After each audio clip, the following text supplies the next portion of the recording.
प्यारे बच्चों, आज हम लोग परिमेय संख्याओं में अभ्यास 1A को हल करेंगे। कुछ प्रश्नों को हम पिछले वीडियो में हल किए थे। आज छठवें जो अलग टाइप के क्वेश्चन हैं उनमें से एक एक क्वेश्चन को हल करेंगे, शेष आप स्वयं अभ्यास करेंगे। छठा क्वेश्चन है, निम्नलिखित संख्याओं में कौन सी परिमेय संख्या धनात्मक है? निम्नलिखित संख्याओं में कौन सी परिमेय संख्या धनात्मक है? परिमेय संख्या में हम बता चुके हैं कि दो भाग होता है, अंश और हर। यानी वे संख्याएं, परिभाषा हम बताए हैं पिछले दिनों कि वे संख्याएं जिनको p by q, जहां q is not equal to 0 के रूप में व्यक्त कर सकते हैं, अर्थात वे संख्याएं जिनको भिन्न के रूप में व्यक्त कर सकते हैं परिमेय संख्याएं कहलाती हैं। और भिन्न में अंश और हर दो भाग होते हैं। अंश भी धन हो सकता है, हर भी धन हो सकता है। अंश धन और ऋण दोनों अलग अलग हो सकते हैं। तो अगर अंश और हर दोनों समान चिन्ह हैं, जैसे धन धन है या ऋण ऋण है, तो ऋण ऋण होगा तो कट जाएगा तो भी धन हो जाएगा, और धन धन है तो भी धन होगा। लेकिन यहाँ पर और वाले में अंश ऋणात्मक है और हर धनात्मक है, तो चाहे अंश ऋण हो या हर ऋण हो, इसका मतलब कि पूरी की पूरी परिमेय संख्या ऋण है, ये ऋणात्मक है। ख वाले में हर ऋण है, तो कुल मिलाकर ऋण चाहे नीचे हो या ऊपर हो या बीच में हो, वो पूरी की पूरी परिमेय संख्या ऋणात्मक होती है। तो ख भी ऋणात्मक होगा। लेकिन हमें धनात्मक परिमेय संख्याओं को देखना है, तो क ख ऋणात्मक है। ग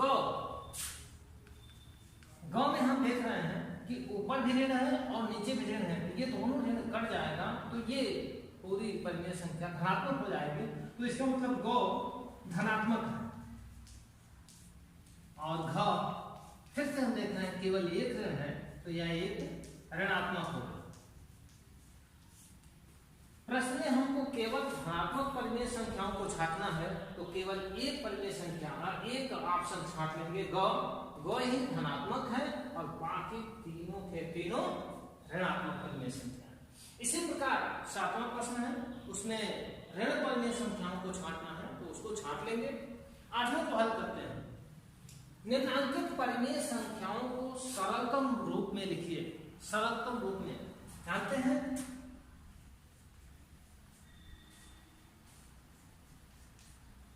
पहला है ऋण 9/21। सरलतम रूप का मतलब कि यदि भिन्न का अंश और हर किसी एक निश्चित संख्या से कट जाए, तो काटने के बाद जो संख्या बची अभाज्य के रूप में, तो वही सरलतम रूप होता है। यहाँ पर देख रहे हैं कि अंश और हर दोनों 3 से कट सकता है।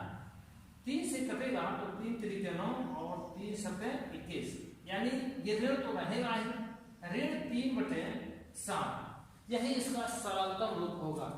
ठीक इसी प्रकार ख में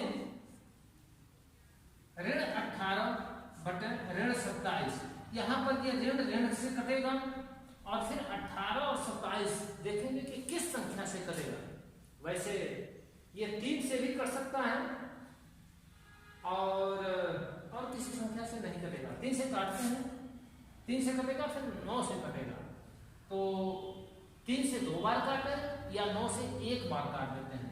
9 दूनी 18 और 9 3 27, यानी कि 2/3। ये इस भिन्न का, इस परिमेय संख्या का सरलतम रूप है। ठीक इसी प्रकार ग और घ स्वयं हल कर सकते हैं।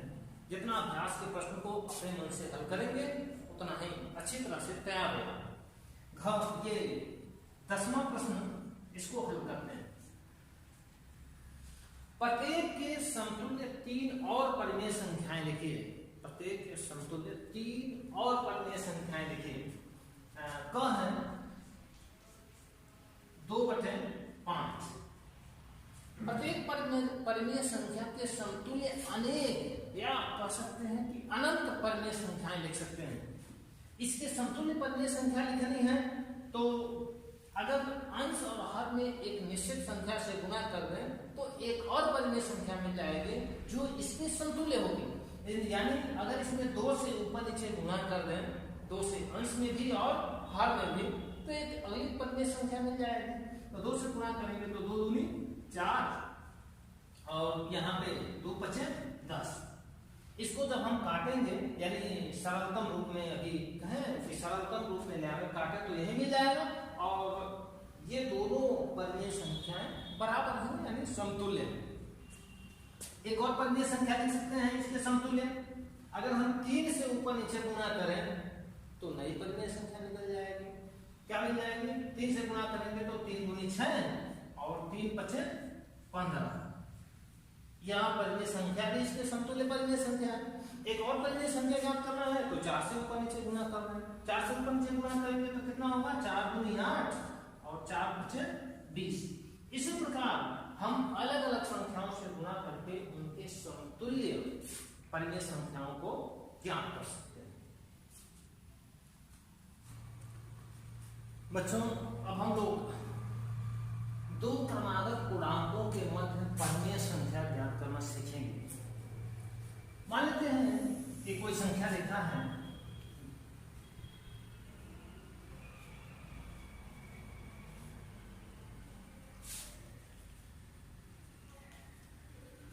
अब यहाँ पे 0 और 1 के बीच में अगर हमें एक परिमेय संख्या ज्ञात करनी है तो क्या करेंगे कि इसको 2 भागों में बांट देंगे। 2 भागों में बांट देंगे। ये पहला भाग है 1 और ये दूसरा भाग है। तो इस वाले भाग को हम लिख सकते हैं, ये पहला भाग है 1 और 2 भागों में बांटे हैं तो 1/2। ठीक है। अब 1 और 2 के बीच में अगर परिमेय संख्या ज्ञात करनी है तो हम जानते हैं कि 1 को लिख सकते हैं 2/2 और 2 को लिख सकते हैं 4/2। ठीक इसके बीच में आएंगे तो वो 3/2 हो जाएगा, 3/2। इसी प्रकार अगर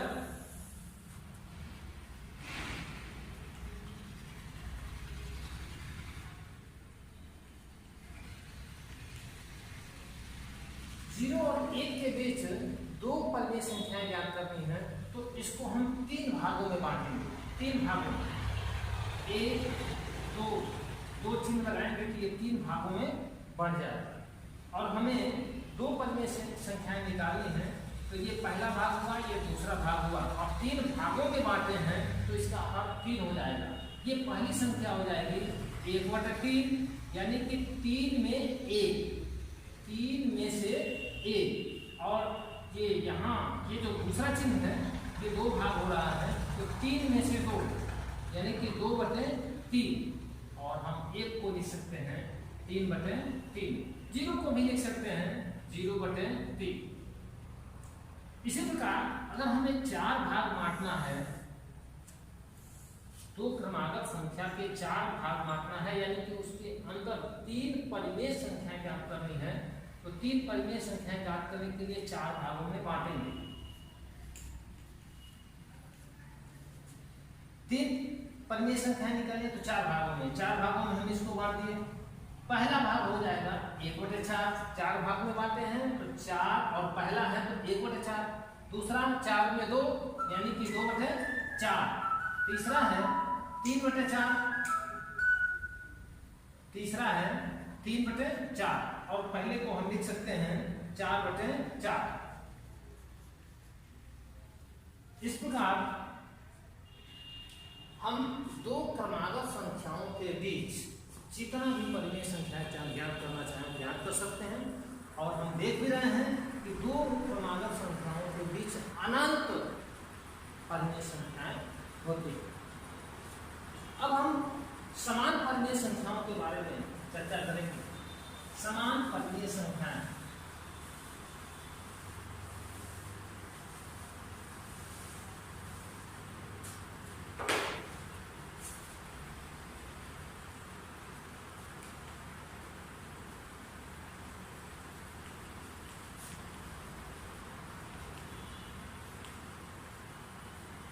समान परिमेय संख्याएं या समतुल्य परिमेय संख्याएं भिन्न भिन्न रूपों में होती हैं।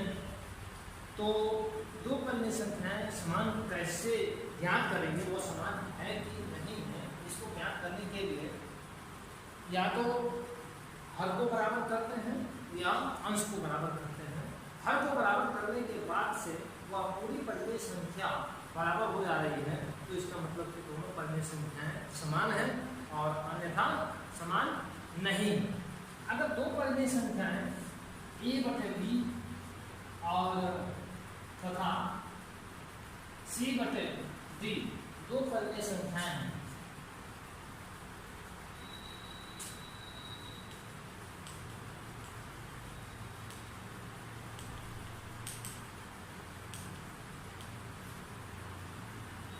तो अगर हम इसका क्रिया गुणा करें a और d का, तो AD is equal to BC, यानी कि पहले के अंश और दूसरे के हर का गुणा करें और पहले के हर और दूसरे के अंश का गुणा करें। यदि ये दोनों बराबर हों तो निश्चित रूप से ये दोनों परिमेय संख्याएं बराबर होंगी। यदि इतना दो परिमेय संख्याएं हैं और AD बराबर BC, AD बराबर BC, तो A/B बराबर C/D, मतलब ये है पहली परिमेय संख्या और दूसरी परिमेय संख्या दोनों बराबर होंगी। दो परिमेय संख्याओं को बराबर जांचने का सबसे आसान तरीका है कि इनका क्रिया गुणा करें AD और BC का। यदि AD और BC दोनों बराबर हैं तो इसका मतलब कि दोनों परिमेय संख्याएं भी बराबर हैं। इसी पर आधारित ये प्रश्नावली है, इस प्रश्नावली को हल करेंगे। क्लास 1B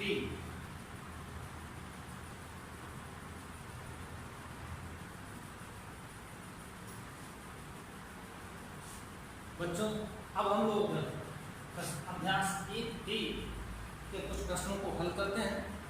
जिसमें पहला, निम्नलिखित परिमेय संख्याओं को उनके सरलतम रूप में लिखिए। सरलतम रूप में लिखना यानी कि अंश और हर में अगर कोई चीज कॉमन है या अंश और हर किसी संख्या से कटती है तो उसे काट के लिखने वाली परिमेय संख्या ही सरलतम रूप कहलाता है। जैसे क है ऋण 8/10, हम बताए भी हैं ये अंश और हर किससे कटेगा, 2 से कटेगा, तो 2 × 4 और 2 बचे 10। यहाँ पे मेरा ऋण 4/5, ऋण 4/5 है 8/10 का सरलतम रूप है, सरलतम रूप। ठीक इसी प्रकार ख में देख रहे हैं 15/20 है, इसमें ये दोनों अंश और हर किस संख्या से कटेंगे, 5 से। तो 5 से अगर काट दें तो 5 × 15 और 5 × 2 23, यानी 3/4। 3/4 इस 15/20 का सरलतम रूप है। तो बाकी संख्याओं को भी हल कर सकते हैं। इसी प्रकार अब दूसरे प्रश्न को हल करेंगे। दूसरा प्रश्न है संकेतों बराबर और बराबर नहीं में से चुनकर रिक्त स्थानों को भरिए। इसके लिए ये यहाँ पर कौन सा चिन्ह लगेगा, कौन सा चिन्ह लगेगा, इसके लिए क्या करें। अभी हम बताए हैं कि दो भिन्न बराबर होंगे, जस्ट बताए हैं कि दो भिन्न A/B और C/D ये बराबर तभी होंगे, ये बराबर तभी होंगे जब इनका क्रिया गुणा AD और ये BC बराबर हो। तो हम यहाँ पर इनका क्रिया गुणा अलग अलग करके देखते हैं कि क्या ये दोनों बराबर हैं। अगर हैं तो बराबर लिखेंगे, अब नहीं तो नहीं लिखेंगे। तो रफ में ही इसको निकालेंगे।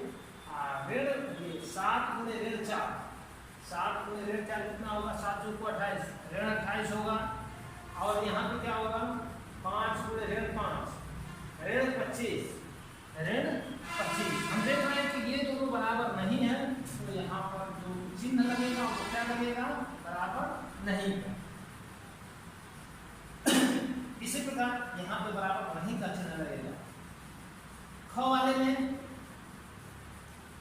में हम देख रहे हैं, फिर इनका फिर ये गुणा करके चेक करेंगे। 7 गुणे 11, 7 गुणे 11 कितना होगा? 77, 11 7 77। और यहाँ पे 11 गुणे 7, लेकिन ऋण और ऋण है तो ऋण और ऋण का गुणा भी धन हो जाता है, और 11 और 7 का गुणा करेंगे तो कितना हो जाएगा? 77। इसका मतलब कि ये दोनों परिमेय संख्याएं बराबर। इसी तरह से इस प्रश्नावली के शेष प्रश्नों को हल करेंगे। अगर कोई समस्या हो तो उसे निश्चित रूप से ग्रुप पर पूछ लो।